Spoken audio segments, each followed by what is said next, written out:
Have you ever heard of a place so cursed, so drenched in tragedy, that people believe it's not just haunted, but alive? A place where murderers, ghosts, and unsolved mysteries all check in, but they never leave. Welcome to the Cecil Hotel. And tonight, we're going to peel back its walls to reveal the horrors that sleep inside. The Cecil Hotel opened in downtown Los Angeles in 1927.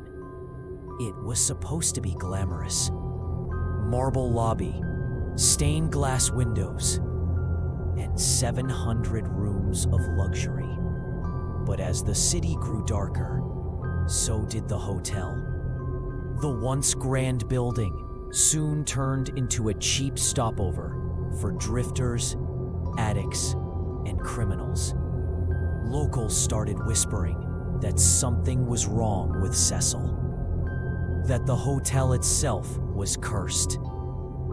Because from the very beginning, death seemed to follow it. By the 1930s and 40s, the hotel had earned a chilling nickname: the Suicide Hotel. Guests leapt from windows, swallowed poison. One of the most disturbing cases happened in 1962, when a woman named Pauline Otten jumped from the 9th floor and landed on a pedestrian below, killing them both instantly. And this wasn't just once or twice. There are dozens of suicides linked to the Cecil.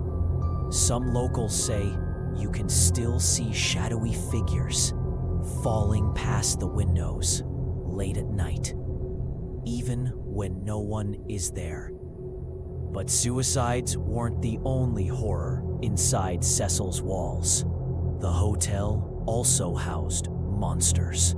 In the 1980s, serial killer Richard Ramirez, also known as the Night Stalker, made Cecil his home. He would return after his late-night killing sprees, covered in blood, throw his bloody clothes in the hotel dumpster, and walk through the lobby in nothing but underwear. No one dared to stop him. But he wasn't the only one. In the 1990s, another serial killer, Jack Unterweger, an Austrian murderer, also stayed at Cecil. Using the hotel, and he strangled women with their own bra straps before calmly returning to his room upstairs. 2 serial killers in 2 different decades under the same roof. And then came the case that shocked the world: the death of Elisa Lam in 2013. She was a 21-year-old student traveling alone. Security cameras captured her behaving strangely in the hotel's elevator, pressing multiple buttons, peeking into the hallway, and moving her arms as if talking to someone unseen. That footage went viral because no one could explain it. Weeks later, guests at the hotel complained of low water pressure and a strange taste in the water. When maintenance workers checked the rooftop water tanks, they found Elisa Lam's body floating inside. The roof was locked. The tanks were hard to access, and the lid was too heavy for her to close herself. To this day, no one knows how she ended up there. Some say it was foul play.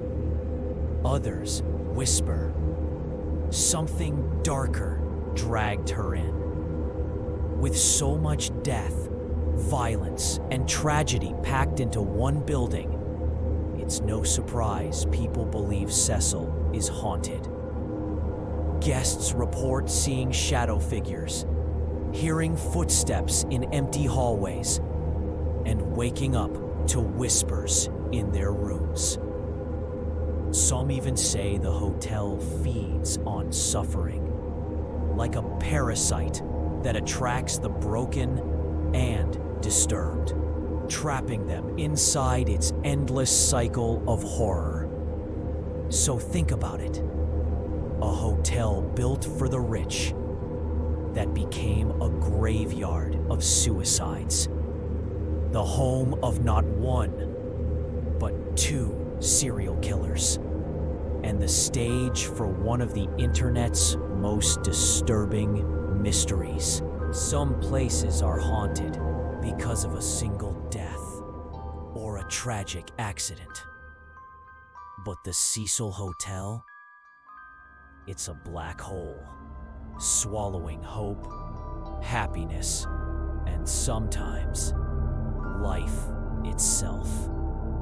The city has tried to rebrand it, even shut it down, but its reputation never dies, because the stories of what happened inside those walls will haunt us forever. If you ever find yourself walking down Main Street in Los Angeles and you pass by the towering shadow of the Cecil Hotel, don't look up at the windows, because some